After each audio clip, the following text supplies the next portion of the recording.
नमस्कार, आप देख रहे हैं प्राइम न्यूज और मैं हूं आपके साथ मोनिका गुप्ता। कोरोना का नया रिकॉर्ड लगातार रिकॉर्ड टूटते हुए नजर आ रहे हैं और देश में स्थिति बेकाबू होती हुई नजर आ रही है।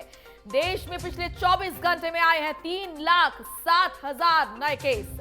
इस वक्त की ये बड़ी और अहम जानकारी आप तक पहुंचा रहे हैं। आपको बता दें कि लगातार रिकॉर्ड टूटते हुए नजर आ रहे हैं। देश में पिछले 24 घंटे में आए हैं 3,60,000 नए मामले। 24 घंटे में 3,000 से ज्यादा लोगों की मौत हुई है। कोरोना से अब तक 2 लाख मौतें हो चुकी हैं। ये बड़ी और अहम जानकारी आपके सामने लगातार आपको बता रहे हैं देश में कोरोना को लेकर क्या है स्थिति, और लगातार ताजा आंकड़ों से आपको करा रहे हैं रूबरू। ताजा आंकड़े बता रहे हैं कि किस तरीके से स्थिति जो है वो बेकाबू होती हुई नजर आ रही है। इस बीच ये ताजा आंकड़े आपके सामने 24 घंटे के आंकड़े बता रहे हैं कि देश की स्थिति कितनी ज्यादा नाजुक हो चुकी है। मृत्यु दर तेजी से बढ़ रहा है और नए केसेस की रफ्तार भी लगातार बढ़ती नजर आ रही है। कोरोना से अब तक 2 लाख लोगों की मौत हो चुकी है और पिछले 24 घंटे में 3,60,000 नए मामले सामने आए हैं। तो कोरोना का एक बार फिर से रिकॉर्ड टूटा। देश में लगातार रिकॉर्ड तोड़ मामले सामने आ रहे हैं और स्थिति आपके सामने ये ताजा आंकड़े बयां कर रहे हैं कि स्थिति कितनी ज्यादा बेकाबू होती हुई नजर आ रही है। चिंताजनक आंकड़े, स्थिति भयावह होती हुई नजर आ रही है। कोरोना ने अपना इतना विकराल रूप ले लिया है कि अब तमाम संसाधन और यहाँ पर जो चीजें हैं बौनी नजर आ रही हैं, क्योंकि जो नया आंकड़ा है मौतों का, नया आंकड़ा है नए केसेस का, वो यही बयां कर रहा है कि स्थिति बहुत ज्यादा नाजुक है। अगर संभला नहीं गया, अगर अलर्ट नहीं रहा गया तो और ज्यादा बुरे हालात हो सकते हैं। इसीलिए जरूरी है कि सकारात्मक विचार रखें और पॉजिटिव रहें, सोच को पॉजिटिव रखें। कुछ एहतियातन चीजें हैं जिनको बरतते रहे। चेहरे को हाथों से छूने से बचें, हाथ लगातार आप साबुन से धोते रहें, खुले में खांसे नहीं, और साथ ही साथ जो लोग संक्रमित हैं, जो लोग बीमार हैं, उनसे दूरी बनाए रखें। सार्वजनिक स्थानों पर ना जाएं, भीड़ भाड़ वाले इलाकों में जाने से बचें और जरूरी हो तभी अपने घर से बाहर निकलें, क्योंकि संक्रमण अब बहुत ज्यादा फैल चुका है। हवा में भी संक्रमण है और कई विशेषज्ञों को तो ये तक मानना है कि घर में भी अब मास्क लगाना जरूरी है। तो ऐसे में क्या चीजें हैं जिनको लेकर आपको विशेष ध्यान देना चाहिए, वो आपके सामने है। हाथों को धोते रहें, चेहरे को हाथों से छूने से बचें, भीड़ भाड़ वाले इलाके में ना जाएं और साथ ही खुले में ना खांसें, जो कि ये तमाम चीजें हैं संक्रमण को फैलने से वो रोकेंगी। साथ ही आपको बता दें कि पैनिक होने की जरूरत नहीं है। यहाँ पर देश में जो स्थिति है और जो हालात हैं उसको लेकर लगातार लोग पैनिक होते हुए नजर आ रहे हैं, घबराते हुए नजर आ रहे हैं। जरा से भी अगर खांसी या बुखार हो रहा है तो उनको लग रहा है कि उन्हें कोरोना है। ऐसा बिल्कुल भी नहीं है। जरूरी है कि आप लोग सावधानी बरतें। अगर आपको बुखार, खांसी या जुकाम है तो फिर आप घर में कुछ चीजें हैं जिनका आप सेवन कर सकते हैं। लगातार नियमित रूप से काढ़े का आप सेवन कर सकते हैं और गिलोय का आप सेवन कर सकते हैं, आंवला रस का आप सेवन कर सकते हैं। घर में कई ऐसी चीजें हैं, जड़ी बूटियां हैं, आयुर्विज्ञान की मदद से आप अपनी सेहत का ख्याल रख सकते हैं, अपनी इम्यून पावर आप अच्छी कर सकते हैं। और सबसे महत्वपूर्ण बात इस बीच जो नजर आ रही है वो है वैक्सीन को लेकर। वैक्सीन को लेकर अगर आपके मन में बिल्कुल भी कोई भ्रम है तो उसको आप बाहर निकाल दीजिए, क्योंकि वैक्सीन को लेकर जो तमाम तरह की चीजें थी, तमाम तरह की जो अफवाहें थी, उनको खारिज करते हुए ये साफ अब रिसर्च में सामने आया है कि वैक्सीन लगवाने वाले लोगों को अगर कोरोना होता भी है तो वो बच जा रहे हैं, उनकी मौत नहीं हो रही है, सीवियर कंडीशन उनकी नहीं हो रही है। इसलिए वैक्सीन को लेकर अपने मन में कम से कम कोई भी भ्रम ना पालें। अपनी बारी आने पर वैक्सीन जरूर लगवाएं, क्योंकि अभी तक जो भी रिसर्च में मामले सामने आए हैं उसमें यह देखा गया है जिन लोगों ने वैक्सीन की दोनों डोज ली है उनमें सीवियर उनकी कंडीशन नहीं हुई है और उनकी मौतें कोरोना से नहीं हुई है। इस बीच आप लोग इस चीज की गंभीरता को समझें कि वैक्सीन लगवाना कितना ज्यादा जरूरी है। अपने नजदीकी सेंटर में जाकर आप लोग वैक्सीन लगवाएं, अपनी बारी आने पर जरूर वैक्सीन लगवाएं। वैक्सीन को लेकर किसी भी तरह का कोई भी भ्रम मन में नहीं होना चाहिए, क्योंकि जो ताजा आंकड़ा है हमारे देश में, लगातार हर दिन ताजा आंकड़ा जो है वो अपना ही रिकॉर्ड तोड़ता हुआ नजर आ रहा है। और इस बीच आपको बता दें, स्थिति बहुत ही ज्यादा भयानक होती हुई नजर आ रही है। अब हालात ये हैं कि तमाम जो देश है, पूरा विश्व जो है वो भारत के साथ होने का दावा कर रहा है और अलग अलग देशों से अब मदद भी आ रही है। कई देशों से संसाधन आ रहे हैं, कई बेड्स भेज रहे हैं, तो कई वैक्सीन भेज रहे हैं, कई रेमडेसिविर भेज रहे हैं। ऐसी कई तरह की दवाएं अन्य देशों से आ रही है, ऑक्सीजन की आपूर्ति हो रही है। तो ऐसे में जरूरी है, जब पूरा देश, पूरा विश्व हमारे साथ है, हम सब भी अपने देश के साथ रहें। और हम साथ तभी रहेंगे जब हम अलर्ट रहेंगे और हम सावधानी बरतते रहेंगे, ताकि हम इस संकट की घड़ी से, अपने इस संकट के समय से अपने देश को उबार सके। ऐसे में हमारी सतर्कता, हमारी सावधानी बहुत जरूरी है और इसलिए जरूरी है कि एहतियातन आप लोग इन तमाम चीजों का ख्याल रखें। मास्क आप जरूर पहने। सबसे पहला हथियार संक्रमण को रोकने का अगर कुछ है तो वो है मास्क पहनना। मास्क आप पहने, आप घर से बाहर निकले तो जरूर मास्क पहने। घर के अंदर भी मास्क पहनने के लिए विशेषज्ञों ने हालांकि कहा है। चेहरे को छूने से आप बचें, खुले में ना खांसें, एहतियात जरूर बरतें। तो कोरोना को लेकर लगातार रिकॉर्ड टूटते हुए नजर आ रहे हैं। उत्तर प्रदेश में खासकर की अलग अलग जिलों से हम आपको तस्वीरें दिखा रहे हैं। हमारे रिपोर्टर खास तौर पर ग्राउंड जीरो पर उतरे हैं और आपको दिखा रहे हैं रिपोर्ट के किस तरह के क्या है हालात और किस तरीके से आपको बचाव करना चाहिए। लखनऊ से, कानपुर से और ग्रेटर नोएडा से हमारे 3 रिपोर्टर्स जुड़ चुके हैं। जितेंद्र, सबसे पहले आपके पास आऊंगी। लखनऊ जो राजधानी है उत्तर प्रदेश की, लखनऊ, यहाँ के हालात काफी गंभीर बताए जा रहे थे लगातार। अब की फिलहाल मौजूदा स्थिति क्या है, ये जरा आप बताइए। देखिए मोनिका, हालात लखनऊ के लगातार जो 7,000 का आंकड़ा तक छू गया था। आंकड़ों की बात की जाए तो लखनऊ में आंकड़े धीरे धीरे कम हो रहे हैं। लगभग 4500 का आंकड़ा है पिछले 24 घंटे का और मौतों की जो दर है वो लगातार बढ़ रही है। उत्तर प्रदेश के लिए राजधानी में 39 लोगों की मृत्यु हो चुकी है पिछले 24 घंटे मोनिका। लेकिन उत्तर प्रदेश सरकार हालांकि प्रयास कर रहे हैं और ऑक्सीजन की बात की जाए तो लगातार ऑक्सीजन की जो कमी है वो अस्पतालों में बनी हुई है। राजधानी के 6 हॉस्पिटल में, जो कि बर्न सेंटर भी है लखनऊ का, और वहाँ देर रात ऑक्सीजन जो खत्म हुई थी और इसको 1 घंटे की ऑक्सीजन बची थी, जब वहाँ के मालिक ने ट्वीट करके कहा था कि शासन प्रशासन मदद करे और जो प्लांट से ऑक्सीजन आती थी वहां से ऑक्सीजन पिछले 48 घंटे से नहीं पहुंची। लगातार कहीं ना कहीं जो स्थिति ऑक्सीजन को लेकर भयावह बनी हुई है। कई प्लांट ऐसे हैं जहाँ पर काम तक बंद हो गया है, क्योंकि उनके बाद जो ऑक्सीजन बनाने का लिक्विड होता है वो तक बंद हो गया है।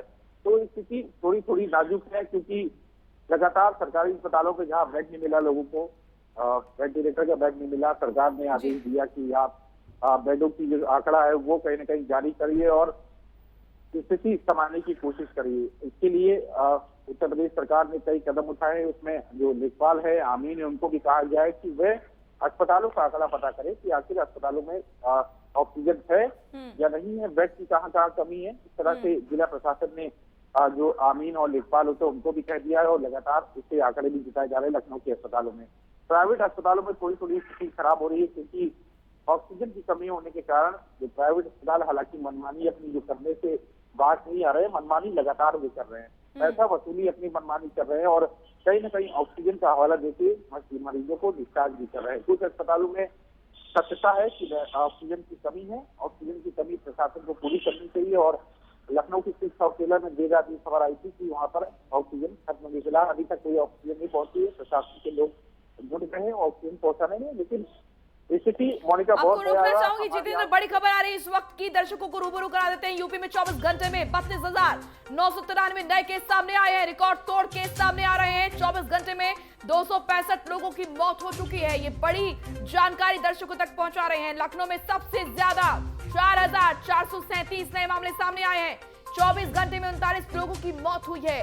तो ये ताजा आंकड़ा बता रहा है स्थिति कितनी गंभीर। यूपी में 24 घंटे में 32,993 नए केस और 24 घंटे में 265 लोगों की मौत हो चुकी है। स्थिति बेहद गंभीर। लखनऊ में सबसे ज्यादा 4,437 नए केस सामने आए हैं अकेले राजधानी लखनऊ में। जितेंद्र, लखनऊ की हालत क्या है? ताजा आंकड़े सब बयां कर रहे हैं। अकेले लखनऊ की अगर बात करें, 24 घंटे का आंकड़ा बता रहा है कि किस तरीके से कितनी हालत जो है वो नाजुक है राजधानी की। देखिए मोनिका, बिल्कुल जाहिर सी बात है कि हालत नाजुक है और लगातार जो मृत्यु का दर है वो लगातार बढ़ता ही जा रहा है। स्थिति बहुत नाजुक है और लोगों को अपनी सजगता जितेंद्र, इस बीच बहुत जरूरी हो जाता है, जो स्थिति इस वक्त बनी हुई है बहुत जरूरी है कि कोई मेगा प्लान जो है सरकार का वो तैयार हो। क्या नई रणनीति नजर आ रही है? क्या नई स्ट्रैटेजी यहाँ पर प्रदेश सरकार की खासतौर पर नजर आ रही है, जो कि दिखे कि हाँ जमीनी स्तर पर कुछ चीजें हैं, काम हो रहा है? हम देखिए, सिर्फ बोलने से नहीं, सिर्फ कागजों पे नहीं, किसी के बोलने से फर्क नहीं पड़ रहा है क्योंकि लोग मर रहे हैं। क्या अब नया प्लान देखा जा रहा है सरकार की तरफ से? मोनिका देखिए, आपको पता है और हमें भी पता है इस बात की कि मई का महीना आने वाला है और काफी खतरनाक होगा। ये जो सेकेंड लेयर आएगी काफी लोगों के लिए भयावह साबित होगी जी। इससे ही बचाव करना है तो जो लोग बचे हैं उनकी बचाव जरूर हो जाएगा। अपनी सजगता, अपनी जागरूकता के ही अनुसार हम बच सकते हैं और लगातार उत्तर प्रदेश सरकार हर क्रम में कोशिश कर रही है कि वो कहीं न कहीं लोगों को राहत देने का काम के लिए तमाम तरह के निर्देश दे रहे हैं, अधिकारी को निर्देशित कर रहे हैं। तो वहीं मेगा प्लान भी तैयार कर रही है। आज उत्तर प्रदेश के मुख्यमंत्री योगी आदित्यनाथ ने प्राइवेट अस्पताल के जो डॉक्टर है, सीएमओ है और IMA के डॉक्टर से सबके साथ वीडियो कॉन्फ्रेंसिंग से बात की थी और प्लान बनाने की कोशिश की और जानने की कोशिश की कि आखिरकार इसको कैसे रोका जाए। ये जो स्ट्रेन आ रहा है इसको कैसे रोका जाए, लोगों को कैसे बचाया जाए। सरकार प्रयास कर रही है हर क्रम में मोनिका, और उत्तर प्रदेश में लगातार ऑक्सीजन को लेकर, बेडों को लेकर निर्देशित किया जा रहा है, निर्देश दिया जा रहा है और साफ तौर पे कमियों को पूरा करने के लिए उत्तर प्रदेश के मुख्यमंत्री योगी आदित्यनाथ से DRDO ने लगभग अस्पताल तैयार कर लिया है और हाल में ही कुछ दिनों में अस्पताल भी शुरू हो जाएगा, ऐसा माना जा रहा है। क्योंकि लगातार जो लखनऊ के अवस्थित ग्राम में जो DRDO अस्पताल तैयार है 500 बेडों का, लगभग 1000 लोगों को कहीं ना कहीं उसमें राहत मिलेगी। वेंटिलेटर से लेकर और तमाम चीजें हैं, चाहे ऑक्सीजन की उन सब चीजों की व्यवस्था की जा रही है। लगभग तैयार हो गया, कुछ दिन में चालू भी हो जाएगा। लेकिन राहत देने के लिए राजधानी के लोगों को भी उत्तर प्रदेश सरकार कोशिश कर रही है। उत्तर प्रदेश के अलग अलग जिलों में उत्तर प्रदेश की मुखिया खुद नजर रखते हैं।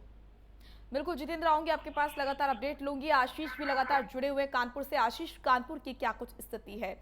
यहाँ पर सिर्फ कागजों पर हालात नहीं देखने हैं, जमीनी हकीकत, क्योंकि आप जानते हैं लगातार आप फील्ड पर हैं। दर्शकों को बताइए क्या हालात है और क्यों जरूरी है घरों में रहना। मोनिका, मैं बता दूं, कानपुर में पिछला 24 जो घंटा गया है 1741 नए मामले सामने आए हैं। 5 बजे तक 4 मौतें हुई थी, 12 बजे तक 10 मौतें हुई हैं। ये इस टाइम का आंकड़ा 18,262 जो संक्रमित मरीज हैं, एक्टिव केसेस हैं, वो कानपुर में इस टाइम। राहत की बात मोनिका ये है कि जो ठीक होने वालों की 24 घंटों में जो ठीक होकर घर गए हैं वो 1500 के ऊपर है। आशीष, रोकना चाहूंगी आपको, एक बड़ी खबर आ रही है, दर्शकों को रूबरू करा देते हैं लखनऊ से। बड़ी खबर, कोविड मरीजों को ऑक्सीजन और बेड के लिए तैनात होंगे यहाँ पर। आपको बता दें कि बड़ी और अहम जानकारी दर्शकों तक हम पहुंचा रहे हैं। इस वक्त की बड़ी खबर, शासनादेश के उल्लंघन पर जिले के डीएम सीएमओ होंगे जिम्मेदार। इसके लिए अगर ऑक्सीजन नहीं मिलेगा तो क्षेत्रवार सेक्टर मजिस्ट्रेट ऑक्सीजन और बेड का करेंगे इंतजाम। इस वक्त की बड़ी और अहम जानकारी, कोविड मरीजों को ऑक्सीजन और बेड के लिए तैनात होंगे सेक्टर मजिस्ट्रेट, और अगर ऐसा नहीं हुआ, ऑक्सीजन अगर नहीं मिला तो इसके लिए अधिकारी जो है वो जिम्मेदार होंगे। शासनादेश के उल्लंघन पर जिले के डीएम सीएमओ होंगे जिम्मेदार। तो अब रणनीति बनाई जा रही है और रणनीति के तहत अगर काम होता है तो जाहिर तौर पर स्थिति सुधरेगी, क्योंकि जो बड़ा अभाव देखा जा रहा है वो ऑक्सीजन का देखा जा रहा है, जिसकी वजह से बड़ी संख्या में लोग अपनी जान गंवा रहे हैं। इस बीच ये बड़ी खबर जहां पर नई रणनीति बनाई गई ताकि अगर किसी की भी ऑक्सीजन के अभाव में मृत्यु होती है तो जवाबदेही बने, और जवाब देंगे अब अधिकारी। कोविड मरीजों को ऑक्सीजन और बेड के लिए तैनात होंगे सेक्टर मजिस्ट्रेट। सीएम ने हर जिले में सेक्टर प्रणाली लागू करने के जारी किए निर्देश। सेक्टर प्रणाली लागू करने से जाहिर तौर पर चीजें सुधरेंगी। शासनादेश के उल्लंघन पर जिले के डीएम सीएमओ अब जवाब देंगे। तो क्षेत्रवार सेक्टर मजिस्ट्रेट ऑक्सीजन और बेड का करेंगे इंतजाम। अगर इंतजाम नहीं हुआ तो फिर जवाब देना होगा। अमूमन देखा जाता रहा है कि मौतें हो रही हैं लेकिन जवाब देने वाला कोई नहीं है, लेकिन अब सेक्टर प्रणाली क्योंकि लागू की जा रही है तो ऐसे में जवाबदेही बनेगी और जवाब देंगे अधिकारी। आशीष हमारे सहयोगी लगातार जुड़े हुए कानपुर से। आशीष, अब सेक्टर प्रणाली जो है वो लागू होगी, क्या लगता है इस सेक्टर प्रणाली के लागू करने के बाद किस तरह का सुधार होगा? जैसा कि मैं लगातार यही बोल रही हूं कि अब जरूरत है एक नई स्ट्रैटेजी की, जमीन से लेकर स्टेप बाय स्टेप चीजें जो है वो सुधारी जाएं, क्योंकि बहुत चीजें खराब है। तो क्या ये सेक्टर प्रणाली कारगर साबित होगी? जी मोनिका, बिल्कुल मैं इसी पे बात कर रहा था कि लगातार प्रदेश सरकार अपनी तरफ से सारे इंतजाम कर रही है। 52 टन ऑक्सीजन आई थी, जिसमें रिकवरी के लिए 8 टन ऑक्सीजन, मैं कानपुर की बात बता रहा हूँ। भाजपा के खुद ही पार्षद ने पुतला फूका सीएमओ का।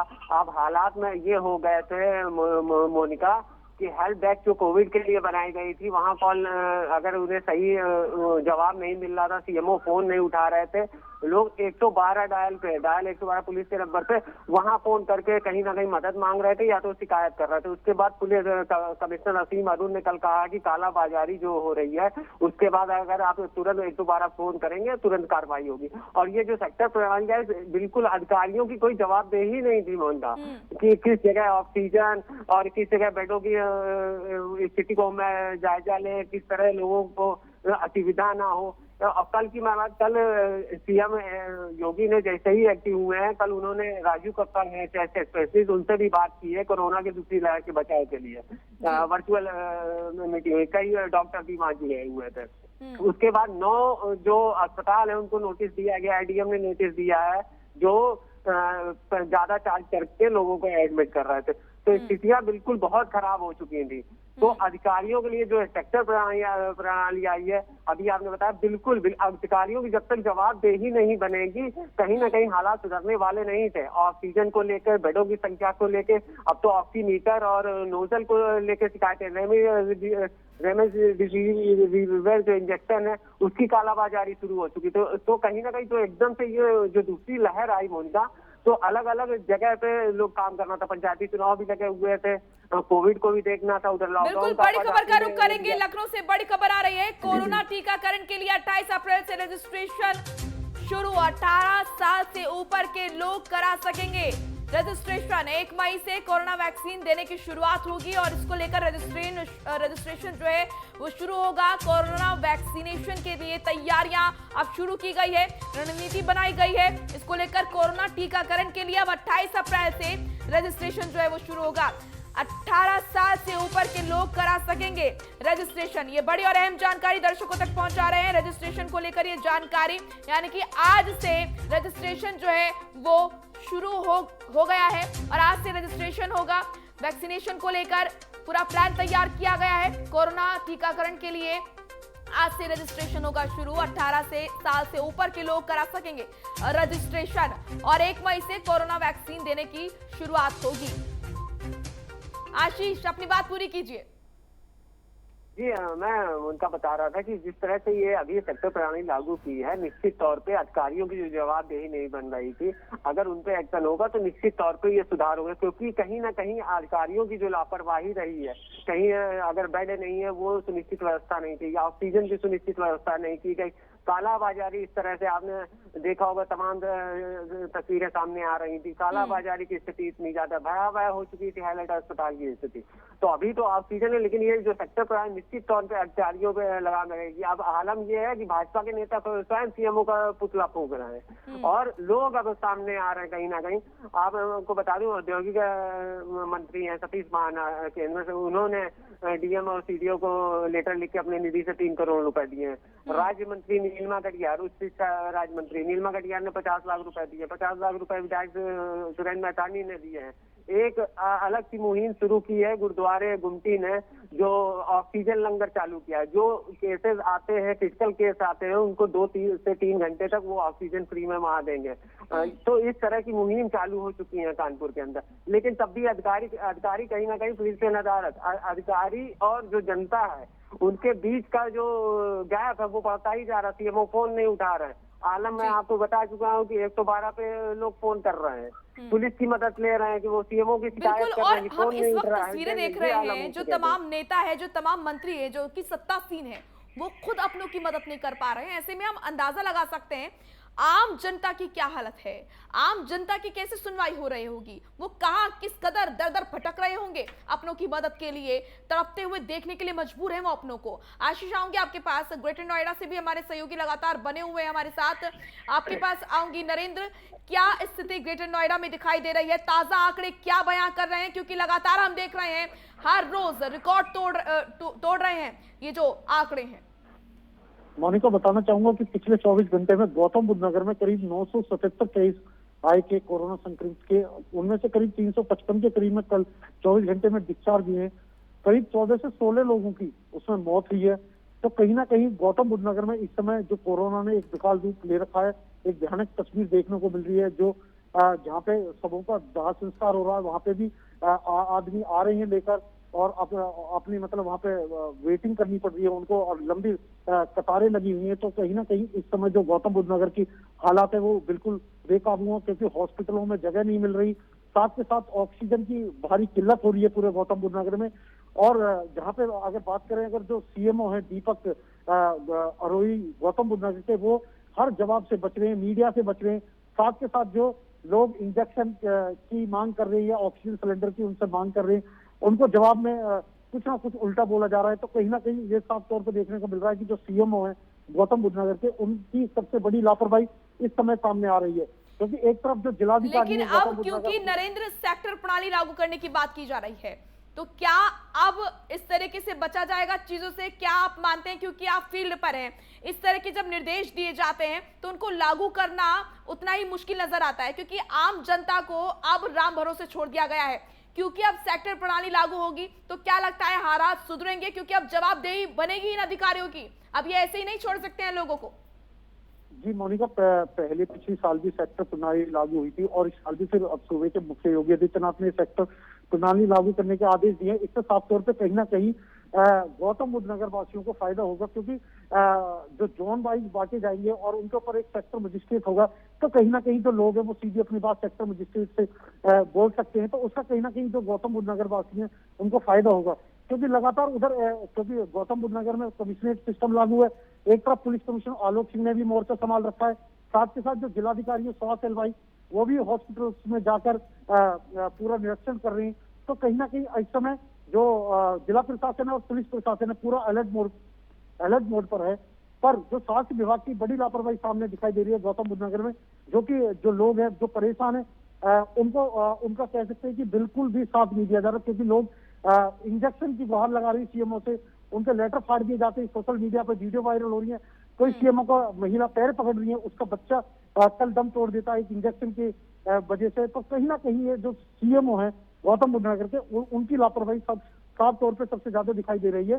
तो अब इस समय सेक्टर प्रणाली लागू हुई है, तो कहीं ना कहीं उससे गौतम बुद्ध नगर में भी फायदा होगा।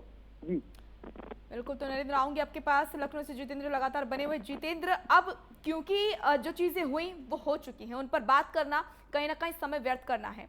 अब आगे चीजें बेहतर हो, इसके लिए बहुत जरूरी है कि जो सिस्टम है उसको मजबूती दी जाए। अब सिस्टम में मजबूती कैसे आएगी? सीएम योगी आदित्यनाथ लगातार टीम 11 के साथ बैठक कर रहे हैं, दिशा निर्देश जारी कर रहे हैं, और खुद भी कह रहे हैं लगातार कि उत्तर प्रदेश में दवाओं की कमी नहीं है, बेड की कमी नहीं है और ऑक्सीजन की कमी नहीं है। लेकिन बावजूद इसके लोग शिकायत कर रहे हैं कि उनके अपने मर रहे हैं, दम तोड़ रहे हैं। जमीनी हकीकत क्या है और कैसे सुधार होगा? सिर्फ बोलना नहीं है, करना भी है। मोनिका, देखिए, मुखिया होने के नाते उत्तर प्रदेश के मुख्य की जिम्मेदारी है मुख्यमंत्री योगी आदित्यनाथ की, और लगातार वो जिम्मेदारियों का निर्वहन भी कर रहे हैं। लेकिन कुछ अधिकारी उत्तर प्रदेश के, वो लगातार उत्तर प्रदेश के सीएम को गुमराह करने का काम कर रहे हैं। कल ऐसी जनता ने भी बात कही और तमाम लोग ने भी बात कही कि गुमराह करने का काम किया जा रहा है। सेक्टर मजिस्ट्रेट की बात की जाए, सेक्टर मजिस्ट्रेट लागू करने के, जो सेक्टर उसे लागू किया जाएगा, मजिस्ट्रेटों पर लागू किया जाएगा। जवाबदेही पहले ही मोनिका तय हो जानी चाहिए। जब ये कोरोना काल का स्थिति शुरू हुई, भयावह स्थिति हुई, ये जवाबदेही पहले ही शुरू होना चाहिए। तो शायद आज वो समय ना होता कि लोगों को बड़ी संख्या में अपनी जान से हाथ धोना पड़ता। जवाबदेही तय हो रही है, हालांकि देर आए दुरुस्त आए। सरकार ने जो भी काम किया वो जो है अच्छा कर रही है। मजिस्ट्रेट के सेक्टर मजिस्ट्रेट लागू करने की बात की जाए तो वो लागू होना चाहिए, लेकिन जिम्मेदारी जिलाधिकारी और सीएमओ को जो दी गई है वो बिल्कुल तय होनी चाहिए, और ऐसे अधिकारियों पर गाज भी गिरना चाहिए जो अधिकारी काम नहीं कर रहे हैं। कि लगातार जो सरकारी कर्मचारी वो बहाना बजाते हैं कि हमें तबियत खराब है या ड्यूटी नहीं जाते। ऐसे कई स्वास्थ्य विभाग के कई कर्मचारी और सीएमओ भी लगातार फोन नहीं उठाती। ये शिकायत लखनऊ की नहीं है, ये पूरे उत्तर प्रदेश के हर जिले की है। वहाँ के सीएमओ फोन नहीं उठाते, मुख्य चिकित्सा अधिकारी होने के नाते फोन नहीं उठाते और लोग त्राहिमाम कर रहे हैं। स्थिति मोनिका ये स्थिति बन चुकी है। जिलाधिकारी की जिम्मेदारी तय होनी चाहिए और सेक्टर मजिस्ट्रेट की जिम्मेदारी तय होनी चाहिए और लोगों को ऑक्सीजन और बेड ना मिले तो जाहिर सी बात है कि जिम्मेदारियों को तय करके अधिकारियों को गाज भी गिनाना चाहिए। तब शायद अधिकारी को पता चलेगा कि दर्द क्या चीज होती है। जो लोग मर रहे हैं रोडों पर, अपनों से अपनों का अंतिम संस्कार नहीं कर रहे, अपने से अपने दूर हो रहे हैं, अपनों को बेड नहीं दिला पा रहे, अपने लगातार परेशान है। स्थिति राजधानी में इस तरह की है कि एक बेटा अपनी माँ को अग्नि नहीं दे पा रहा है और कहीं ना कहीं अस्पताल में बेड नहीं दिलवा पा रहा है। सासों को खरीदना पड़ रहा है, 40-40 हजार में, 50-50 हजार में ऑक्सीजन सिलेंडर खरीदने पड़ रहा है। जिनके पास नहीं है वो दम तोड़ दे रहे हैं। तो जवाबदेही बिल्कुल होनी चाहिए और मुख्यमंत्री योगी आदित्यनाथ ने जो बात कही है बिल्कुल सही कही है और उसको करना भी चाहिए। जवाबदेही अधिकारी को तय होनी चाहिए कि आखिरकार जिम्मेदारी आपकी है तो व्यवस्था कौन कराएगा। इन व्यवस्थाओं की जिम्मेदारी तय करना मुख्यमंत्री योगी आदित्यनाथ का अच्छा कदम है और लेकिन जो अधिकारी लापरवाही करते हैं उस पर गाज भी करनी चाहिए। बिल्कुल, और देखना होगा कि इसका क्या असर देखने को मिलेगा। जितेंद्र, आऊंगी आपके पास। आशीष, इलाहाबाद हाईकोर्ट भी समय समय पर लगातार प्रदेश सरकार को याद दिलाता रहा है कि क्या करना चाहिए, क्या नहीं करना चाहिए और क्या गलत हुआ है। इस बीच यूपी चुनाव आयोग को इलाहाबाद हाईकोर्ट ने फटकार भी लगाई है और जवाब मांगा है कि चुनाव जब हुए, प्रचार जब हुआ, इस दौरान आपने क्या किया। क्योंकि क्या हम आशीष माने कि चुनाव आयोग की बड़ी लापरवाही इस बीच देखने को मिली। यहाँ पर रैलियां की गई, चुनाव प्रचार किया गया। हम देख रहे हैं कि वोटिंग के दौरान बिल्कुल भी गाइडलाइंस का पालन नहीं किया जा रहा। क्या ये बड़ा कारण है संक्रमण फैलने का? जी बिल्कुल मोनिका, जैसे हाईकोर्ट ने संज्ञान लिया है चुनाव आयोग का, निश्चित तौर पे चुनाव आयोग को देखना, ये इतनी बड़ी महामारी थी। चुनाव आयोग ने जिस तरह लापरवाही की, अगर ये संक्रमण और धीरे धीरे गांव की तरफ फैल रहा है उनका, मैं बता दूं कई केसेस आने लगे हैं और गांव की तरफ अगर ये भयावह स्थिति हुई तो निश्चित तौर पे ये चुनाव आयोग की बड़ी लापरवाही होगी। जिस तरह उन्होंने प्रचार के लिए अनुमति दी, वोटिंग के लिए अनुमति दी, कहीं सोशल डिस्टेंसिंग का पालन नहीं किया जा रहा था। जिस तरह वोटिंग की तस्वीरें आपके सामने है, प्राइम न्यूज में भी हर जिले से दिखाएं किस तरह से चुनाव कराए गए हैं। अभी आखिरी चरण का चुनाव बाकी है, 29 तारीख को वोटिंग होनी है। तो निश्चित तौर पर चुनाव आयोग की जो कार्यशैली उस पर बहुत बड़ा प्रश्न चिन्ह उठता है। और अगर जिस तरह स्त्रियां शहरों में है, गाँव में अगर होती हैं आगे, अभी स्थितियां तो शायद नियंत्रण में है, गाँव में इतने केस नहीं आ रहे हैं और शायद सरकार इसके लिए जागरूक भी हो चुकी है और एक्शन भी प्लान भी बना रही है, जिसके लिए सेक्टर प्रणाली लागी। कहीं ना कहीं सीएम योगी भी जान रहे हैं कि अधिकारियों की हिला हवाली है, जो अनदेखी हर जो बिल्कुल, और ये हिला हवाली बर्दाश्त नहीं की जाए, इसके लिए जरूरी है कि अब सख्ताई बरती जाए। नरेंद्र, वैक्सीनेशन को लेकर क्या कुछ तैयारियां हैं और किस तरीके से वैक्सीनेशन को लेकर पूरा एक प्लान तैयार किया गया है? क्योंकि रजिस्ट्रेशन आज से शुरू हो गया है। ग्रेटर नोएडा में युवा वर्ग की अगर बात करें तो क्या उत्साह देखा जा रहा है वैक्सीनेशन को लेकर? जो भ्रम था वो एकदम हट गया मन से अब? जी मोनिका, बताना चाहूंगा कि गौतम बुद्ध नगर में जो 1 मई से पूरे उत्तर प्रदेश में 18 वर्ष से ज्यादा आयु वालों के कोरोना वैक्सीन लगनी चालू हो जाएगी। लोगों में उत्साह भी है। जो स्टूडेंट है, जो कॉलेज के अगर छात्राओं की बात करें, छात्र छात्राओं की, उनमें भी कहीं ना कहीं पहले जो डर था, पिछले साल जो डर था कि भाई कोरोना वैक्सीन लगने से मौत हो रही है, ऐसा उनके मन से वो डर निकल चुका है और सभी ने तैयारी कर ली है। सरकार ने एक ऐप जारी कर दिया, उस पर पहले अपना रजिस्ट्रेशन कराइए, उसके बाद उनको एक मैसेज आएगा। मैसेज आने के बाद उस दिन उनको हॉस्पिटल में पहुंचना होगा और वैक्सीनेशन कराना होगा। तो पूरी तरह से जिला प्रशासन ने इस चीज की तैयारी कर ली है। जो भी हॉस्पिटल्स पहले सेंटर बनाए गए थे, वैक्सीनेशन सेंटर, उनमें सभी का वैक्सीनेशन होगा 1 मई से। जी चलिए, शुक्रिया आपका नरेंद्र तमाम महत्वपूर्ण जानकारी के लिए। जितेंद्र, आपका भी और आशीष आपका भी ग्राउंड जीरो से आपने रिपोर्ट दी, बताया कि किस तरीके से क्या है हालात और क्या है प्रशासन की तैयारी। एक बहुत छोटे से ब्रेक के लिए रुक रहे हैं, फौरन लौटेंगे। ब्रेक के बाद स्वागत है आपका। कोरोना का नया रिकॉर्ड लगातार टूटता हुआ नजर आ रहा है। कोरोना के जो ताजा आंकड़े हैं वो बता रहे हैं कि स्थिति बेहद ज्यादा नाजुक है। लखनऊ की अगर हम बात करें तो कोविड मरीजों को ऑक्सीजन और बेड के लिए तैनात होंगे सेक्टर मजिस्ट्रेट। सीएम ने हर जिले में सेक्टर प्रणाली लागू करने के निर्देश जारी किए हैं। शासनादेश के उल्लंघन पर जिले के डीएम सीएमओ होंगे जिम्मेदार। क्षेत्रवार सेक्टर मजिस्ट्रेट ऑक्सीजन और बेड का करेंगे इंतजाम। अब अधिकारियों की होगी जवाबदेही तय। अगर किसी तरह की लापरवाही बरती गई, किसी की मृत्यु हुई, किसी को बेड, ऑक्सीजन, दवाइयां नहीं मिली, तो अधिकारी देंगे जवाब। तो ऐसे में सेक्टर प्रणाली लागू करने को लेकर यहां पर निर्देश दिए गए हैं। अब देखने वाली बात यह रहेगी कि जो निर्देश दिए गए हैं, सेक्टर प्रणाली जो लागू होगी उसके बाद किस तरह के सुधार देखे जाते हैं। क्या वाकई आम जनता को राहत इससे मिलेगी? क्योंकि दावे तो तमाम किए जा रहे हैं, लेकिन इस बीच लोग मर रहे हैं, ये बड़ी हकीकत और दर्दनाक हकीकत है। लेकिन इस बीच ये भी हमें ख्याल रखना होगा कि एहतियात खुद से भी बरतना बहुत ज्यादा जरूरी है। कुछ चीजें ऐसी हैं जिनको ध्यान में रखते हुए एहतियात बरता जा सकता है। आसान तरीके, चेहरे को हाथ से ना छुएं, खोले में ना खांसें और हाथों को धोते रहें, सैनिटाइज करते रहें, साथ ही साथ सार्वजनिक स्थानों पर ना जाएं। और अब बात करें अगर आंकड़ों की, तो देश में हर दिन आंकड़े रिकॉर्ड तोड़ रहे हैं। लगातार मामले बता रहे हैं कि देश की हालत नाजुक है। वहीं बात करें उत्तर प्रदेश की, तो उन राज्यों में से एक है उत्तर प्रदेश जहां पर सबसे ज्यादा एक्टिव मामले सामने आ रहे हैं। और ये जो दूसरी वेव है उत्तर प्रदेश पर, उसका खासा लहर देखने को खासा असर देखने को मिल रहा है। इस बीच जो ताजा आंकड़े हैं वो बता रहे हैं कि स्थिति बेहद नाजुक है और बहुत जरूरत है समझने की, संभलने की, सतर्क रहने की। क्योंकि यहाँ पर सिर्फ और सिर्फ शिकायत करना ही सही नहीं है, हमें खुद से भी बचाव करना जरूरी है।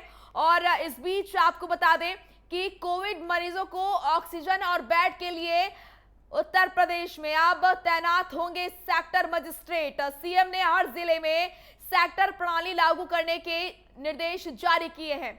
सेक्टर प्रणाली जारी होगी, उसको जारी करने के जो निर्देश दिए हैं, इसके लागू होने से कहीं ना कहीं जो जवाबदेही है वो अधिकारियों की बनेगी। अगर यहाँ पर मरीजों को किसी भी तरह की समस्या होती है, किसी को बेड नहीं मिलता है, दवाइयां नहीं मिलती है, ऑक्सीजन के अभाव में अगर किसी की मृत्यु होती है, तो ऐसे में जवाबदेही होगी अधिकारियों की। शासनादेश के उल्लंघन पर जिले के डीएम, सीएमओ होंगे जिम्मेदार। क्षेत्रवार सेक्टर मजिस्ट्रेट ऑक्सीजन और बेड का इंतजाम करेंगे। और लगातार आपको बता रहे हैं कि क्या है हालात देश और प्रदेश के। उत्तर प्रदेश के खास तौर से हर जिले के स्थिति से हम आपको करा रहे हैं रूबरू, ताजा आंकड़ों से आपको करा रहे हैं परिचित, किस तरीके से क्या है आंकड़े।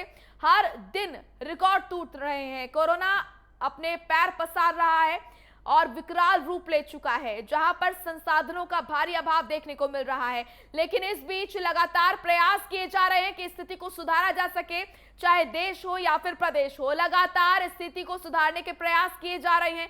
तमाम लोग यहां पर मदद के लिए हाथ भी बढ़ा रहे हैं। वहीं विश्व से भारत के लिए मदद के लिए आगे हाथ बढ़ रहे हैं, चाहे अमेरिका हो, ऑस्ट्रेलिया हो, तमाम देश जो हैं वो मदद के लिए हाथ आगे बढ़ा रहे हैं। वहीं अगर बात करें देश के लोगों की, तो यहाँ पर समझने की बहुत ज्यादा जरूरत है कि हमारा सतर्क रहना, हमारा अलर्ट रहना बहुत ज्यादा जरूरी है, सावधानी बरतना बहुत ज्यादा जरूरी है।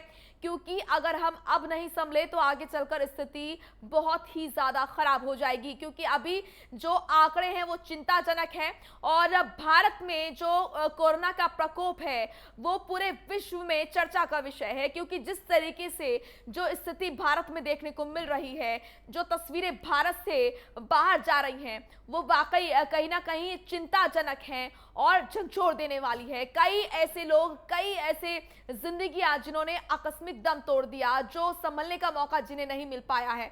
और लगातार हम खासतौर से उत्तर प्रदेश से आपको ग्राउंड जीरो से रिपोर्ट दिखा रहे हैं। लगातार अलग अलग जिलों से हम आपको दिखा रहे हैं क्या है ताजा आंकड़े, और हमारे रिपोर्टर्स फील्ड पर उतर रहे हैं और बता रहे हैं आपको कि क्या है स्थिति। सहारनपुर, बांदा और लगातार अशोक भी हमारे साथ जुड़े हुए हैं बुलंदशहर से। तो तमाम जो रिपोर्टर्स हैं वो जुड़े हुए हैं। सहारनपुर से हमारे रिपोर्टर जुड़े, सहारनपुर जाएंगे। आलोक, क्या स्थिति है, ताजा आंकड़े क्या कह रहे हैं सहारनपुर में? देखिए मोनिका, सहारनपुर के हालात में आपको बताना चाहूंगा। सहारनपुर में संक्रमित केसों की संख्या लगातार बढ़ती जा रही है और सहारनपुर का जो नया आंकड़ा आया है, बीते 24 घंटे का जो आंकड़ा सामने आया है, 304 लोग नए और संक्रमित केस आए हैं और यहाँ पर एक्टिव केसों की संख्या 3630 अब वर्तमान में हो गई है। और सबसे तकलीफजनक बात सहारनपुर के लिए जो उभर के आ रही है वो ये आ रही है कि लगातार यहाँ मौतों का सिलसिला रुकने का नाम नहीं ले रहा। 7 मौतें यहाँ पर और हुई हैं, जिसमें एसडीएम के एक छोटे भाई हैं, उनकी भी मौत हुई है। यानी कि अधिकारी जो वर्तमान में यहाँ पोस्टेड एसडीएम सदर हैं, उनके भाई भी जो है कोविड संक्रमण के कारण जो है मौत के गाल में चले गए हैं। ये हालात यहाँ के सहारनपुर के बने हुए हैं। जहां तक मैं बात करूं यहाँ के प्रशासन की और उत्तर प्रदेश सरकार की, सहारनपुर के हालात को लेकर उत्तर प्रदेश सरकार और प्रशासन बहुत ज्यादा सख्त है। यहाँ पर जो पिछले दिनों प्राइम न्यूज पर एक ग्राउंड जीरो की रिपोर्टिंग करके यहाँ के हालात दिखाए गए थे, उसको संज्ञान में लेकर यहाँ का जो मेडिकल कॉलेज है, यहाँ पर शेखुल हिंद मौलाना मेडिकल कॉलेज है, उसके प्राचार्य को यहाँ से हटा दिया गया है। यानी कि जिनकी वजह से ऑक्सीजन की दिक्कत आ रही थी और त्राइमान सहारनपुर में हो रहा था, उनको हटाकर यहाँ पर अरविंद त्रिवेदी है, उनको यहाँ पर नया प्राचार्य बनाया हुआ है। मेडिकल कॉलेज पर कोविड L2 बनाया गया है। और उसके साथ साथ यहाँ पर जो यहाँ के सीएमएस थे, उनको भी यहाँ से हटा दिया गया। इसका मतलब यह है कि सरकार और प्रशासन पूरी तरीके से सजग है कि कोरोना संक्रमण की चेन को तोड़ना है, और जो हॉस्पिटल्स में जो सुविधाएं सरकार की ओर से दी जा रही हैं, उन सुविधाओं का जमीनी स्तर पर लोगों तक पहुंचे, इस बात की पूरे भरसक प्रयास किए जाएगा। जी मोनिका। बिल्कुल आलोक, कहीं ना कहीं अब लापरवाही और मनमानी बर्दाश्त नहीं की जाएगी, और ये रात भरी खबर आपने बताई है कि अब एक्शन में है प्रशासन और सरकार। आपके पास आऊंगी आलोक। अरविंद लगातार बांदा से जुड़े हुए हैं। अरविंद, बांदा की क्या स्थिति है, ताजा आंकड़े क्या है और जमीनी हकीकत क्या है, जरा बताइए। जी मोनिका, मैं आपको बता दूं कि अगर बांदा की बात किया जाए तो बांदा में भी हालात कुछ खास नहीं है। हालात बिगड़ते ही जा रहे हैं। दिनों दिन बांदा में कोरोना संक्रमण अपना कहर बरसाने में कोई कोर कसर नहीं छोड़ रहा है। हालांकि अगर आज या कल या 2 दिन पहले की भी बात करें तो 2 सैकड़ा से अधिक मरीज कोरोना पॉजिटिव पाए गए हैं।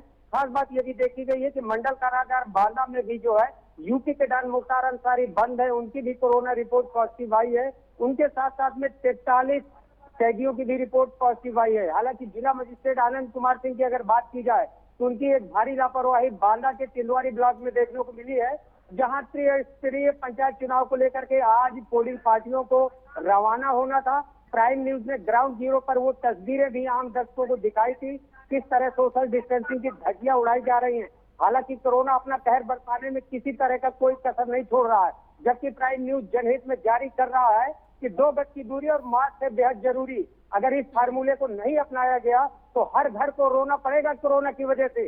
जी बिल्कुल, बहुत जरूरी हो गया है अब सजग रहना, खुद से एहतियात बरतना। आऊंगी आपके पास अरविंद। अशोक लगातार बुलंदशहर से जुड़े हुए हैं। अशोक, बुलंदशहर के क्या है हालात, ताजा आंकड़े क्या है? बिल्कुल मोनिका, आपको बता दूं लगातार बुलंदशहर की जो कोरोना अपडेट में आपको बता दूं 24 घंटे की करीबन 261 कोरोना मरीजों की संख्या बुलंदशहर में हुई है। करीबन 10,000 से कोरोना मरीजों की संख्या हो चुकी है। कल रात अपडेट में आपको बता दूं तो फिर 6 लोगों की कोरोना से मौत हुई है बुलंदशहर में। हालात बहुत खराब है, क्योंकि लगातार इस कदर बुलंदशहर में जब से होली के बाद में लगातार कोरोना पेशेंटों की संख्या बढ़ चुकी है, और लगातार इस कदर रही तो कहीं ना कहीं प्रशासन और शासन की तरफ से जो दिशा निर्देश दिए जा रहे हैं वो निर्देशों का पालन तो प्रशासन करा रहा है। कल प्राइम न्यूज ने एक प्रमुखता से खबर चलाई थी, कहीं कोविड L1-2 हॉस्पिटल में मरीजों को ऑक्सीजन नहीं दी जा रही थी और दवा नहीं दी जा रही थी। वो वीडियो वायरल होने के बाद प्राइम न्यूज ने जिम्मेदारी से उस खबर को प्रसारित करा और चलाया, जिसका डीएम रविंद्र कुमार ने तत्काल से प्राइम न्यूज की खबर को संज्ञान में लेते हुए देर रात को पीपी किट पहनकर खुद डीएम पहुंचते हैं L1-2 हॉस्पिटल और सारी व्यवस्था का जायजा लिया, और वहीं सीएम को दम का फटकार भी लगाई गई है और एसीओ में होकर उसको कारण बताओ नोटिस भी जारी किया है। जिस डॉक्टर की वहां पर ड्यूटी लगाई गई थी उसको स्पष्टीकरण मांगा गया है, तत्काल वहां से हटा देने के दिशा निर्देश भी दिया गया है। कहने के जिस तरह ये शासन की तरफ से निर्देश दिए जा रहे हैं, उस निर्देश के अनुसार प्रशासन पूरी तरीके से सतर्क नजर आ रहा है, परंतु कोरोना की जो चैन है वो लगातार बुलंदशहर में बढ़ती नजर आ रही है। आंकड़े बिल्कुल 200-250 के करीब डेली निकल के कोरोना आ रहे हैं। अब देखना यह होगा, कल पंचायत चुनाव भी है। एक प्रेस विज्ञप्ति डीएम की तरफ से रिलीज हुई है कि कोविड के 72 घंटा पहले जहाँ जिसकी ड्यूटी मतगणना स्थल पर लगाई गई है उसका कोविड टेस्ट कराना होगा और कोरोना के नियमों को पालन कराना होगा। लगातार अभी जो पीटी जो रिलीज हो रही थी वहां पे भी जो धज्जियां उड़ाई गई, सोशल डिस्टेंस की धज्जियां उड़ाई गई, करीबन हजारियों के बीच में प्रशासन अधिकारी वहां पहुंचे। तो कहीं ना कहीं प्रशासन को भी देखना होगा कि जनता तो निर्भर है, जनता के ऊपर तो सब कुछ निर्भर है। प्रशासन अपना काम करे, समय को अपना काम करे, ये बहुत ज्यादा जरूरी है अगर संक्रमण को रोकना है तो। आलोक, आपके पास आऊंगी। जिस तरीके से देखा जा रहा है कि आपने भी बताया कि सहारनपुर में कम से कम जो जिला प्रशासन है वो अब सख्त हो गया है, सख्ताई बढ़ती जा रही है और सरकार की तरफ से भी सख्ताई बढ़ती जा रही है, ये अच्छी बात है। लेकिन वैक्सीन भी एक गंभीर मुद्दा है। वैक्सीन को लेकर कई लोगों में भ्रम था, क्या वो भ्रम दूर हो पाया है? और सहारनपुर में क्या वैक्सीनेशन अभियान जो है वो सही तरीके से चल रहा है? लोगों तक वैक्सीन पहुंच रही है? लोग टीका लगवा रहे हैं या नहीं लगवा रहे हैं? देखिए मोनिका, मैं वैक्सीनेशन की बात कर रहा हूँ। वैक्सीनेशन को लेकर लोग बहुत सतर्क हैं, लगवा रहे हैं और कोई भय डर सहारनपुर में वैक्सीन को लेकर नहीं है। लेकिन सबसे ज्यादा महत्वपूर्ण बात जो मैं आपको बताना चाहता हूँ ये है कि 1 मई से 18 वर्ष से ऊपर के लोगों को वैक्सीनेशन होना है और 2 पोर्टल दिए गए हैं, कोविन है और एक आरोग्य सेतु है। इस पर रजिस्ट्रेशन कराना है।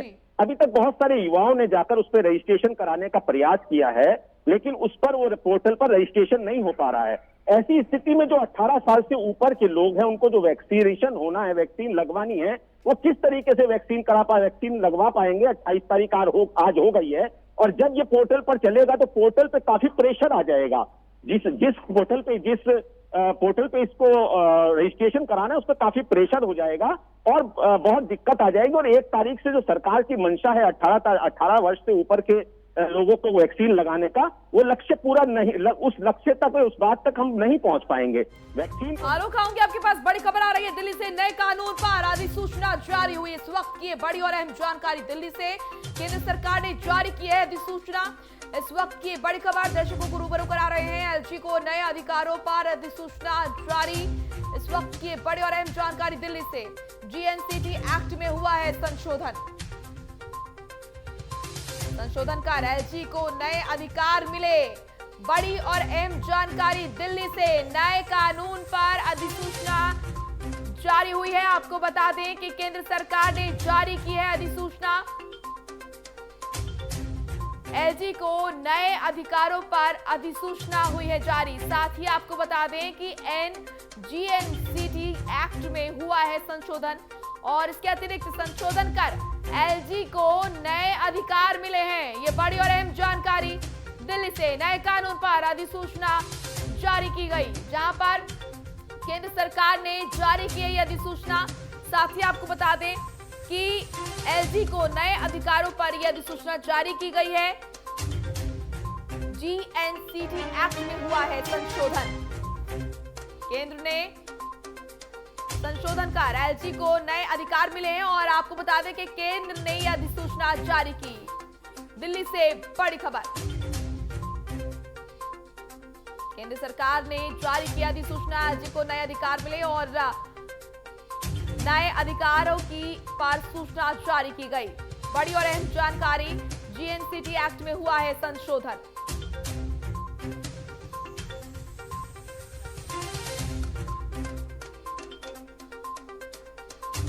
संशोधन कर एलजी को नए अधिकार मिले हैं। तो दिल्ली में एलजी को दिया गया है सरकार का दर्जा। लगातार यहां पर दिल्ली सरकार और एलजी के बीच के जो झगड़े हैं वो नजर आते रहे हैं और ऐसे में जो शक्ति है वो किसके पास रहे, इस बात का भी लगातार विवाद होता रहा है। इस बीच आपको बता दें कि ये बड़ी और अहम जानकारी दिल्ली से आ रही है, जहां पर एलजी को नए अधिकार मिले हैं। अधिसूचना इसकी जारी हुई है। दिल्ली में एलजी को सरकार का दर्जा दिया गया, नए कानून पर अधिसूचना जारी। यहां पर लगातार विवाद का कारण बना रहा ये मुद्दा कि शक्तियां जो है वो ज्यादा किसके पास रहे। ऐसे में ये बड़ी खबर दिल्ली से, जहां पर एलजी को दिल्ली सरकार का दर्जा दिया गया, संशोधन कर एलजी को नए अधिकार मिले हैं। इस वक्त की बड़ी और अहम जानकारी, दिल्ली में एलजी को सरकार का दर्जा दिया गया, नए कानून पर अधिसूचना जारी की गई। केंद्र सरकार ने जारी की है अधिसूचना। लगातार ये मुद्दा विवाद का कारण रहा है। ऐसे में दिल्ली सरकार के लिए ये बड़ी चुनौती और यहां पर अब एलजी को नए अधिकार मिले हैं और बड़ी खबर यह है कि दिल्ली में एलजी को सरकार का दर्जा दिया गया। वक्त की बड़ी और अहम खबर। तो ये बड़ी खबर दर्शकों तक पहुंचा रहे थे। अब बात करते हैं दोबारा कोरोना की। कोरोना पर बात करना जरूरी इसलिए हो जाता है क्योंकि देश के हालात बहुत ज्यादा नाजुक हो रहे हैं। खासकर कि उत्तर प्रदेश की अगर बात करें तो उन तमाम राज्यों में से एक उत्तर प्रदेश है जहां से हर रोज एक्टिव केसों की संख्या रिकॉर्ड तोड़ बढ़ रही है। अरविंद, आपके पास मैं आऊंगी। जिस तरीके से देखा जा रहा है वैक्सीन को लेकर, अभी हमारे सहयोगी सहारनपुर से जो है आलोक, उन्होंने भी बताया कि वैक्सीन को लेकर भ्रम तो नहीं है, लेकिन जो अब 18 साल से ऊपर के लोगों को वैक्सीन लगेगी उसको लेकर कहीं ना कहीं तैयारियां पूरी हो, ये बहुत जरूरी है। तो क्या बांदा में माना जाए कि तैयारियां पूरी है, रणनीति यहाँ पर तय है? जी मोनिका, मैं आपको बता दूं कि बांदा में भी 18 साल से कम लोगों की वैक्सीनेशन की तैयारी जो है पूरी कर ली गई है। बांदा जिला मजिस्ट्रेट आनंद कुमार सिंह ने एक पोर्टल बनाया और पोर्टल पर 1 मई तक 18 साल से जो ज्यादा के लोग हैं उनका जो है रजिस्ट्रेशन कराया जाएगा और इसके बाद 1 मई से उनको वैक्सीनेशन कराया जाएगा। हालांकि आम लोगों में ये भी चर्चा का विषय बना हुआ है कि जो पहली लहर थी कोरोना की वो इतना संक्रमण उसमें नहीं बढ़ पाया जितना कि दूसरे कोरोना की लहर में संक्रमण बढ़ता है और हजारों की तादाद में लोगों की मौतें भी हुई है। यहाँ तक कि उत्तर प्रदेश में भी कई हजारों की मौत हो चुकी है और प्रतिदिन हजारों की तादाद में नए संक्रमित मरीज पाए जा रहे हैं। तो कहीं ना कहीं जिला प्रशासन की भी बड़ी जिम्मेदारी बनती है। मैं जिस जगह खड़ा हूँ ये बांदा जनपद का तिनवारी ब्लॉक का सत्यनारायण इंटर कॉलेज है, जहाँ कल 29 तारीख को मतदान होना है। उसको लेकर के सरकारी कर्मियों को मतदान किट उपलब्ध कराई गई है और उस किट पर सभी लोगों को जो है सैनिटाइजर का सारा काम दिया गया है ताकि वो कोरोना से दूर रहे और कोरोना उनके नजदीक ना आ सके। तो कहीं ना कहीं ये बिल्कुल साफ जाहिर है कि यूपी की योगी सरकार कोरोना को लेकर के बेहद संवेदनशील दिखाई देती है।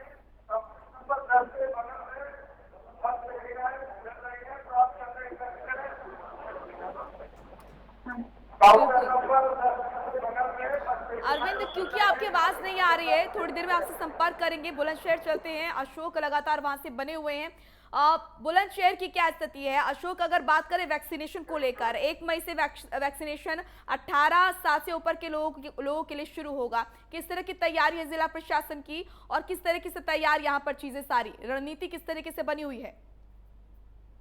बिल्कुल, मैं आपको बता दूं तो डीएम और सीएमओ की रात करीबन 11 बजे तत्काल बैठक हुई है आवास पर, कैंप कार्यालय पर, जिसमें से सभी सीएसपी प्रभारियों को दिशा निर्देश दिए गए हैं और इसका गांव में जाकर प्रचार कराया जा रहा है ताकि जो 18 साल से जो 45 साल की बीच के जो बीच के हैं उनको वैक्सीन लगाने के लिए आज से रजिस्ट्रेशन की प्रक्रिया शुरू हो गई है। और रजिस्ट्रेशन की प्रक्रिया शुरू होने की वजह से तमाम जितने भी सीएसपी प्रभारी हैं उनके साथ में खुद सीएमओ उचित निर्देश कर रहे हैं कि रजिस्ट्रेशन प्रक्रिया में कोई दिक्कत नहीं आए और ज्यादा से ज्यादा इसको वैक्सीन लगाई जाए।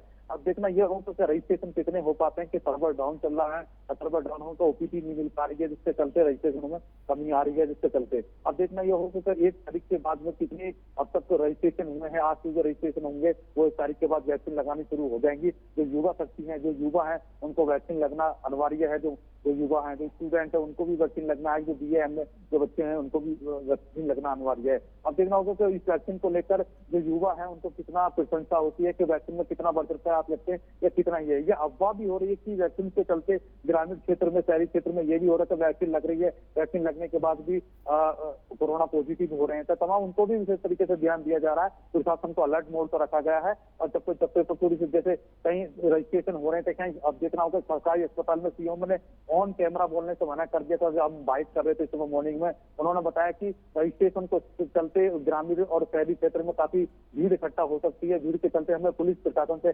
प्रोटोकॉल मांगा, पुलिस प्रशासन भी मांगी, पुलिस भी तैनात मांगे गए हैं कि पुलिस मौजूद में रजिस्ट्रेशन कराया जाए, कहीं हम पर ही नहीं भड़क जाए, क्योंकि जनता बिल्कुल आक्रोश है, जनता बिल्कुल आक्रोश है कि वैक्सीन को लेकर। जी बिल्कुल आऊंगे आपके पास अशोक। आलोक, अगर हम बात करें वैक्सीन की तो देखा गया है, रिसर्च में ये पाया गया है कि वो तमाम देश जिन्होंने कोरोना को मात दी है, जो कोरोना के संक्रमण से उबर पाए हैं, उन देशों में वैक्सीनेशन पर जोर दिया गया।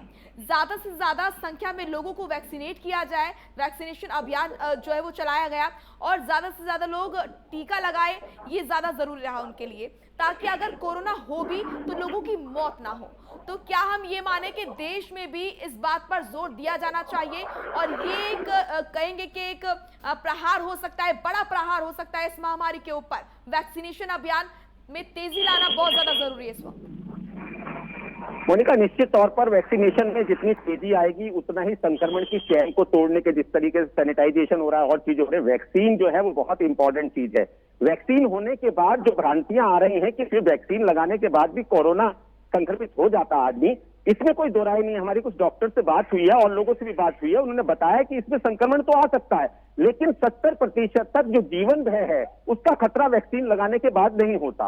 मैं पहले भी बता रहा था कि जो 18 साल से ऊपर की वैक्सीन 1 मई को लगनी है उसको लेकर सहारनपुर में ना तो कोई गाइडलाइन जारी हुई है। उत्तर प्रदेश सरकार की ओर से जरूर कहा गया है कि जो लोग कोविन पोर्टल पर जाकर रजिस्टर्ड हो जाएंगे उन्हीं को वैक्सीन लगेगी। तो इस तरीके से भ्रांति पैदा हो रही है कि डिस्ट्रिक्ट सहारनपुर की अगर मैं बात करूं, पर्टिकुलरली सहारनपुर में अभी चिकित्सा विभाग के पास ऐसी कोई गाइडलाइन जारी नहीं हुई है। हमारी कुछ सामुदायिक स्वास्थ्य केंद्रों के प्रभारियों से भी बात हुई है, कोई गाइडलाइन ऐसी डिस्ट्रिक्ट मजिस्ट्रेट स्तर पर जारी नहीं हुई है। बड़ी खबर का रुख करेंगे। कांग्रेस महासचिव प्रियंका गांधी द्वारा भेजा गया ऑक्सीजन टैंकर लखनऊ। वही बड़ी खबर, छत्तीसगढ़ से चला ऑक्सीजन टैंकर सुबह लखनऊ पहुंचा। ये बड़ी और अहम जानकारी, लखनऊ के मेदांता अस्पताल में पहुंचा है ऑक्सीजन टैंकर। तो कांग्रेस महासचिव प्रियंका गांधी ने लखनऊ की जनता को पहुंचाई है राहत और कांग्रेस महासचिव प्रियंका गांधी द्वारा भेजा गया है ऑक्सीजन टैंकर। छत्तीसगढ़ से चला ऑक्सीजन टैंकर सुबह लखनऊ पहुंचा। ये बड़ी राहत की खबर है क्योंकि ऑक्सीजन का अभाव काफी देखा जा रहा था। इस बीच लखनऊ के मेदांता अस्पताल में ऑक्सीजन का टैंकर पहुंचा है और ये बड़ी राहत है क्योंकि जिस तरीके से जो दर्दनाक मौतें हो रही थी ऑक्सीजन के अभाव में, जो तस्वीरें सामने आ रही थी विचलित कर देने वाली, तो ये राहत की बात है और इस तरीके से कार्य होने चाहिए। ये सराहनीय कदम है विपक्ष के द्वारा, इस तरह से कदम उठाए जाने चाहिए। सिर्फ बातें नहीं, सिर्फ सलाह नहीं, सिर्फ अपील नहीं, काम भी होने चाहिए और यही दिखाता है एक जिम्मेदार विपक्ष। और किस तरीके से यहाँ पर क्या किया गया है यह हम आपको बता रहे हैं। दरअसल ऑक्सीजन टैंकर जो है वो लखनऊ पहुंचा है। प्रियंका गांधी द्वारा ये राहत दी गई है लखनऊ वासियों को। आलोक, जिस तरीके से लगातार हम देख रहे थे कि विपक्ष अपनी भूमिका निभाता है, विपक्ष सलाह देता है, अपील करता है, अपने विचार साझा करता है, लेकिन उसके साथ साथ काम भी होना चाहिए। विपक्ष की क्या भूमिका है ये जरूरी है। प्रियंका गांधी इस बीच मदद कर रही है, ये अच्छी बात है और ये राहत भरी खबर भी है। बताना चाहूंगा कि जितना विपक्ष सक्रिय होगा, जितना विपक्ष एग्रेसिवली सक्रिय होगा कोरोना संक्रमण के चैन को तोड़ने के लिए, जिस तरीके से अभी आपके द्वारा बताया गया है कि प्रियंका गांधी द्वारा जो है वहां पर एक टैंकर भिजवाया गया है, निश्चित तौर पर जबानी बातों से काम नहीं चलेगा, प्रयोगात्मक रूप से जमीन पर दिखाना होगा। जितना विपक्ष सक्रिय होगा उतनी ही सरकार सक्रिय होगी क्योंकि सरकार, ये 2022 में चुनाव का समय है, सरकार कोई भी कोताही ऐसी नहीं बरतना चाहती, कोई भी चीज ऐसी नहीं छोड़ना चाहती जिसमें विपक्ष को उसका लाभ हो, विपक्ष को उसका मौका मिले। जितना विपक्ष की सक्रियता आएगी, बहुत सारे विपक्षी दल हैं चुपचाप बैठे, मौन बैठे, इसके लिए प्रियंका गांधी जी को साधुवाद है कि उन्होंने कम से कम एक प्रयोगात्मक रूप में एक प्रयास किया है। जी मोनिका, बिल्कुल, बहुत बहुत शुक्रिया आप सभी का ग्राउंड जीरो से रिपोर्ट दिखाने के लिए और धरातल पर स्थिति क्या है ये बताने के लिए। क्या है ताजा हालात, नए आंकड़े क्या कह रहे हैं, लगातार हर दिन रिकॉर्ड टूट रहे हैं। कोरोना के आंकड़े बता रहे हैं कि स्थिति गंभीर है। ऐसे में बहुत जरूरी है कि सावधानी बरती जाए और आप लोग सतर्क रहें, अलर्ट रहें और सावधानी बरतते रहें क्योंकि कोरोना की चेन तोड़ने का सबसे बेहतर विकल्प अगर कुछ है तो वो है अलर्टनेस। एक छोटे से ब्रेक के लिए रुक रहे हैं, फौरन लौटेंगे।